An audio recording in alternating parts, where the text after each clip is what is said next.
পুরো বাড়ি মোমো করছে। সেই গন্ধে, সেই ব্যস্ততায় বাড়িটা প্রাণে ভরে উঠেছে। নাজমা চৌধুরী আজ নিজেকে সাজিয়েছেন ভীষণ রুচিশীলভাবে।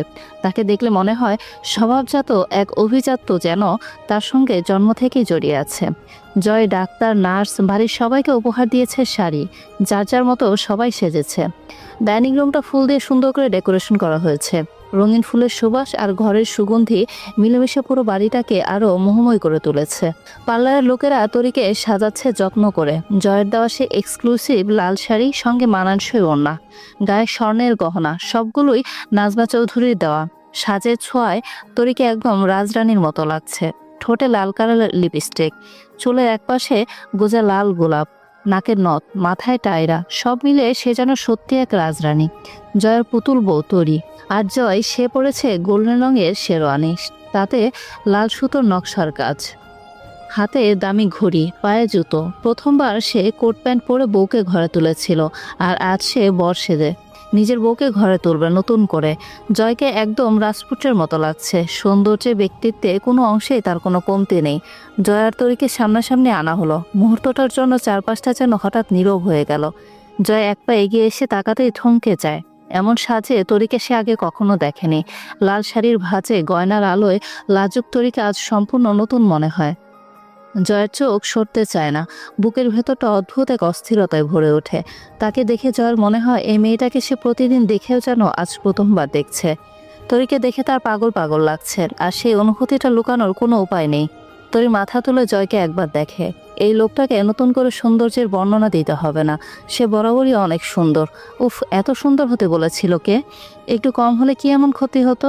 রাফিরা, জান্নাত, জিনিয়াও এসেছে। সবাই ওদের দিকে তাকিয়ে হা করে ঠোঁট চেপে ধরে হাসছে। রাফি একটা শুকনো কাশি দিয়ে বলল, বলছি তোরা একটু পরে তাকা, আমরা এখানে সবাই আছি তো। জয় তোর চমকে উঠল। তা দেখে রাফি বলল, আমরা তো একটু বাইরে ফটোশ্যুট করব, এখন যাওয়া যাক। জয় তরির দিকে তাকিয়ে ছোট করে বলে, চলো যাওয়া যাক, বেশি দেরি করব না। বলেই তরির হাত আলতো করে ধরে বাড়ি থেকে বেরিয়ে যায়। তরির অস্বস্তির কথা ভেবে জয় বেশি দূর গিয়ে বাড়ির সামনে টুকটাক ফটোশ্যুট করে চলে আসে। বেশি দূর যায় না। নাজমা চৌধুরী সুন্দর করে বরণ করে দুটো বালা তরির হাতে পরিয়ে দেয়। কপালে একটু চুমু দিয়ে তাকে ঘরে তোলে। জয় তরি রুমের ভিতরে কিছু ফটোশ্যুট করে সবাই মিলে। জয় আর তরি পাশাপাশি দাঁড়িয়ে। জয় সামনে তাকিয়ে আত্মবিশ্বাসী ভঙ্গিতে দাঁড়িয়ে থাকে, আর তরি লাজুক চোখে একটু নিজের দিকে তাকায়। দুজনের মাঝখানে কোনো কথা নেই। তখনই ক্যামেরা বন্দি হলো। জয় শক্ত হাতে তরির নরম আঙুল জোড়ানো। তরি চুড়ি, আংটি আর ঘড়ির ঝিলিকের মাঝে এই ধরা হাতটাই সবচেয়ে বেশি কথা বলে, ভরসা, অধিকার আর ভালোবাসার। পরের মুহূর্তে তরি ধীরে করে জয়ের কাঁধে মাথা রাখে। জয় একদম স্থির থাকে, যেন সেই ভরটুকুই তার সবচেয়ে বড় শক্তি। এই পোজে ধরা পড়ে নিরাপত্তার প্রশান্তির অনুভূতি। দুজন পাশাপাশি ধীরে হাঁটে। তরির শাড়ির আঁচল হালকা দোল খায়। কোনো প্রস্তুত পোজ নয়, একদম স্বাভাবিক, ক্যান্ডিড মুহূর্ত। জীবনের মতো সহজ আর সুন্দর। সব শেষে তারা আয়নার সামনে দাঁড়ায়। ক্যামেরা পেছনে, আয়নায় ধরা পড়ে দুজনের মুখ। চোখে চোখে কোনো উচ্চারণ নেই, তবু সেই প্রতিচ্ছবিতেই ফুটে ওঠে তাদের পুরো গল্প। জয় আর তরির সামনে আয়না ধরা হলো। আয়নায় দুজনের প্রতিচ্ছবি মিলেমিশে এক হয়ে গেল। জিনিয়া পেছন থেকে বলে, ভাইয়া, আয়নার কাকে দেখছো? কাকে আবার? জান্নাতের বান্ধবীকে, তোর ভাবি হয়। চারপাশে হাসির শব্দ শোনা গেল। ভাইয়া, ফাইজলামি করো না তো, দেরি হলে ভাবির আবার কষ্ট হবে।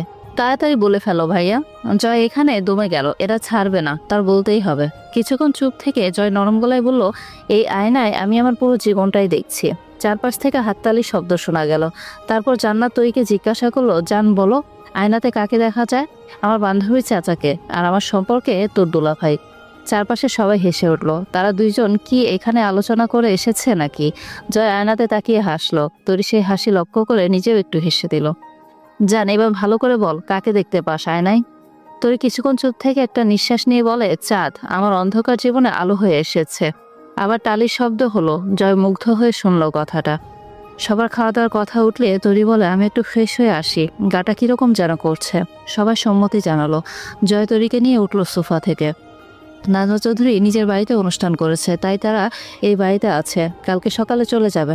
জয়তরীকে আজকে নিজেদের রুমে থাকতে হবে। উপরে দরজা থেকে সিঁড়ি জয়ের রুম পর্যন্ত গোলাপের পাপড়ি দিয়ে ছিটানো। তরি দুই এক পা এগিয়ে গেলে জয় চট করে তরিকে কুলে তুলে নেয়। তরি চমকে জয়ের গলা ধরে। পিছন থেকে নাজমা চৌধুরী সহ সবাই হেসে ওঠে। রাফিরা শীষ বাজাতে থাকে। রাসেল দ্রুত ফোন বের করে ক্যামেরাবন্দি করলো সেই মুহূর্তটাকে। হৃদয় দ্রুত গিয়ে সাউন্ড বক্সে একটা গান লাগিয়ে দিল। গানের সাথে সবাই নাচতে লাগলো। জয় কখনো কারো কথায় তোয়াক্কা করে না, কে কি ভাবে সেই ভরসায় বসে থাকে না, নিজের ইচ্ছাকে বেশি প্রাধান্য দেয়। জয় তরির মুখের দিকে তাকিয়ে থেকে সিঁড়ি বেয়ে নিজের রুমে ঢুকে কোল থেকে নামিয়ে দিল। জয় নিজের ফোন বের করে তরিকে নিয়ে কয়েকটা সেলফি তুলল। শেষে কপালে একটা চুমু দিয়ে সেলফি উঠালো। তারপর তরিকে আয়নার সামনে বসিয়ে এক এক করে ওড়না, ফুল, ক্লিপ, গয়নাগাটি সবগুলো খুলে দিতে লাগলো বেশ কিছুক্ষণ ধরে। এতটা সময় ধরে তরি শুধু আয়নায় জয়ের মুখের দিকেই তাকিয়ে আছে। কি নিখুঁতভাবে সব কাজ তার করে দিল। জয়ের কাজ শেষ হলে তরির মাথায় একটু চুমু দিয়ে বলে, ম্যাডাম হয়েছে, এবার ফ্রেশ হয়ে আসেন। তরি হেসে জবাব দিল, ঠিক আছে। তরি ওয়াশরুমে চলে গেল। জয় রুমটা চারপাশে চোখ বুলিয়ে দেখলো রাফিরা ফুল দিয়ে সাজাতে চাইছিল। জয় না করেছে। জয় শেরওয়ানি খুলতে খুলতে মনে মনে ভাবে, বউকে সাজে দেখে নিজেকে কন্ট্রোল রাখা মুশকিল। আর যদি ফুল দিয়ে ঘর সাজা হয় তাহলে জিন্দাবাদ হতে সময় লাগবে না। আসসালামু আলাইকুম, কেমন আছেন সবাই? আশা করছি সবাই অনেক ভালো আছেন। শুধু চুপচাপ গল্পটা শুনলেই হবে? গল্পটা লাইক করতে হবে, কমেন্ট করতে হবে, আর শেয়ার করতে অবশ্যই ভুলবেন না। আর গল্পটা ফেসবুক থেকে দেখে থাকলে অবশ্যই ইউটিউবে গিয়ে সাবস্ক্রাইব করে নেবেন। আর যদি ইউটিউবে দেখেন, টিকটকেও কিন্তু আইডি আছে, সেখানেও দেখতে পারেন। আর আপনাদের গল্পটা কেমন লাগছে সেটা কিন্তু জানাতে ভুলবেন না। নতুন নতুন গল্পগুলো শুনতে চাইলে অবশ্যই আমার পেজের সাথে যুক্ত থাকবেন। ধন্যবাদ, ভালো থাকবেন অবশ্যই, আর অবশ্যই নিজের যত্ন রাখবেন।